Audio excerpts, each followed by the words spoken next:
Olá, tudo bem, aluno, aluna, concurseiro, concurseira, como vai? Beleza? Prazer mais uma vez revê-lo. João Paulo Cachato é meu nome, analista processual do Ministério Público Federal, professor de Direito Administrativo, especialista em Direito Público e palestra sobre como passar em provas, concursos, técnicas de estudo e motivação. Antes de mais nada, gostaria de agradecer imensamente pela receptividade que os meus vídeos têm tido lá na internet. Obrigado mesmo.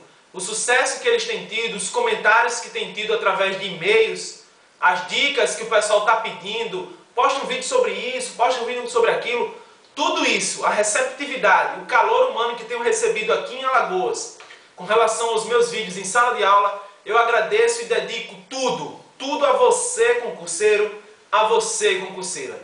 O sucesso deles não é por minha causa, o sucesso deles é por sua causa. Se eu faço com carinho, é porque eu faço com carinho pensando em você. Eu quero a sua aprovação, ok? Estuda, força que você vai ter. Com certeza você terá sucesso, beleza?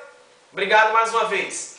Nesse vídeo, eu quero abordar com vocês com relação a direito administrativo e com relação a princípios e resolução de questões sobre a temática princípios. Vou resolver duas questões neste vídeo e comentá-las com vocês, ok? Então vamos lá? Primeira questão diz assim: um dos princípios da administração pública que a diferencia da administração privada é a legalidade. Nas opções que se seguem, marque a que melhor interpreta o significado desse princípio. Letra A. Embora a iniciativa privada deva submeter-se à lei, somente a administração pública é rigorosamente fiscalizada. O administrador deve observar este princípio estritamente em detrimento de quaisquer outros. Essa alternativa, com certeza, está errada. Primeiro, embora a iniciativa privada deva submeter-se à lei, somente a administração pública é rigorosamente fiscalizada. A administração pública também é fiscalizada pelo povo. Concordo perfeitamente. Agora, o particular também é fiscalizado pela administração pública. Poder de polícia é um exemplo de fiscalização do poder público sobre o particular, sobre o que o particular faz. Então, tanto a administração pública é fiscalizada, controlada pelo particular e pelos outros poderes, graças à teoria do checks and balance, ou seja, freios e contrapesos, um poder fiscalizando o outro. Então, o administrador público tem a sua conduta fiscalizada pelo povo e pelos outros poderes, mas também o particular tem a sua conduta fiscalizada pela administração pública. Então, aqui há uma reciprocidade, uma via de mão dupla, ok? Um outro item que está errado na questão é que quando ele fala que o administrador deve observar este princípio, ou seja, da legalidade, estritamente, em detrimento de quaisquer outros princípios. Está errado. Com relação aos princípios, eu costumo dizer que os princípios, apesar de alguns aparentemente se chocarem, mas eles convivem. Eles tendem a conviver harmonicamente entre si. Então, muitas vezes, um princípio cede um pouco de espaço para que o outro princípio prevaleça. Então, muitas vezes, no mesmo caso, incide mais de um princípio, sendo que um está em maior incidência do que o outro. Não existe aqui um caráter de exclusão. Quando entra um princípio, o outro sai. Não, eles convivem. A diferença é que um vai prevalecer em mais monta do que o outro. Ok? Então, no mesmo caso, podemos ter o princípio da legalidade e impessoalidade, mas a legalidade prevalecendo sobre a impessoalidade. Se fosse um conflito entre regras, aí sim, uma cederia espaço totalmente para que a outra pudesse prevalecer em sua totalidade. Beleza? Então, letra A está errada. B.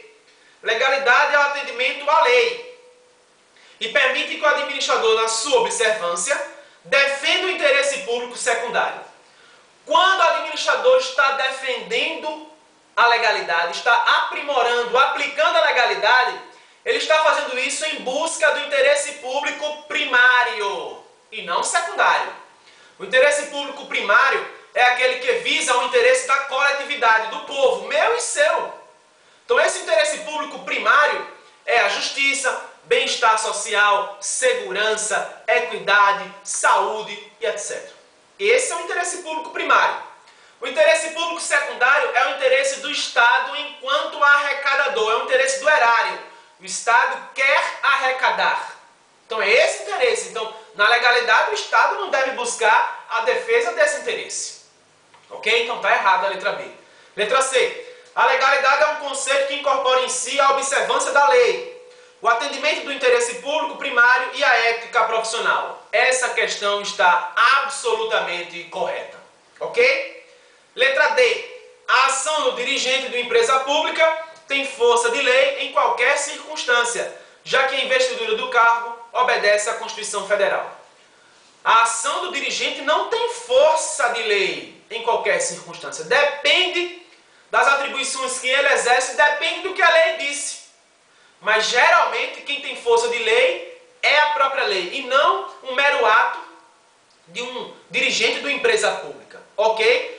Muitas vezes quem tem força de lei, apesar de não ser lei, são as agências reguladoras. Ela exerce quase uma função legislativa, porque as suas normas, elas vinculam diversas áreas. Então a agência reguladora, ela tem uma quase entre aspas, função legislativa. Mas o dirigente da empresa pública, o seu ato é infralegal, está abaixo da lei, ok?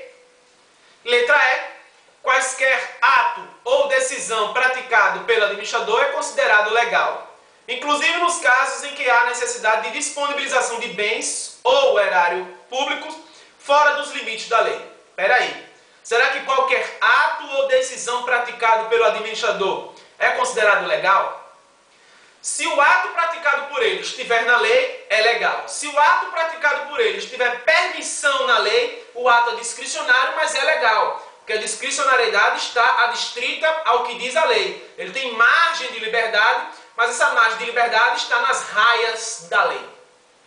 Acontece que o ato dele pode ser praticado ao arrepio da lei. Ou seja, contrário à lei, extra-lei, ultra-lei. Então, nesse caso, ele desbocou do que a lei permitia. Então, quando o ato extrapola o que diz a lei, é frontal ao que diz a lei, esse ato é considerado um ato arbitrário. Então, não é qualquer ato, depende do ato que foi praticado. Ok?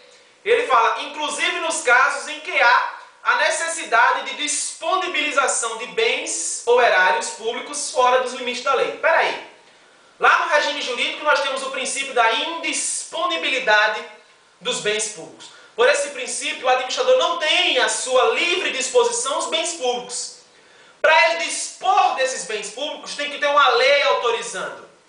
Então ele não pode chegar simplesmente dispor, se livrar, transacionar, barganhar, acordar os bens públicos. Ele está ali na qualidade de administrador público, de munus público, para cuidar dos bens que estão sob a sua guarda, curá-los, preservá-los. Ele não pode dispor. Só poderá dispor excepcionalmente se a própria lei assim o permitir. Ok? Então a gente se vê nos próximos vídeos. Vou continuar postando aulas, resolução de questões, dicas de como passar em concurso público. Ok? Quer saber quem eu sou? Minhas aprovações? Quantos concursos passei, um pouco mais de detalhes sobre os artigos que publiquei na internet e também livros e revistas especializadas. Vai lá no YouTube, coloca João Paulo Cachate, currículo e e-mail e você verá e me conhecerá um pouco mais, ok? Manda um e-mail para mim perguntando, com dicas, que eu vou cada vez mais aprimorando e atacando aqueles pontos que você, concurseiro, quer, ok? A gente se vê em breve, alargue suas fronteiras, tchau!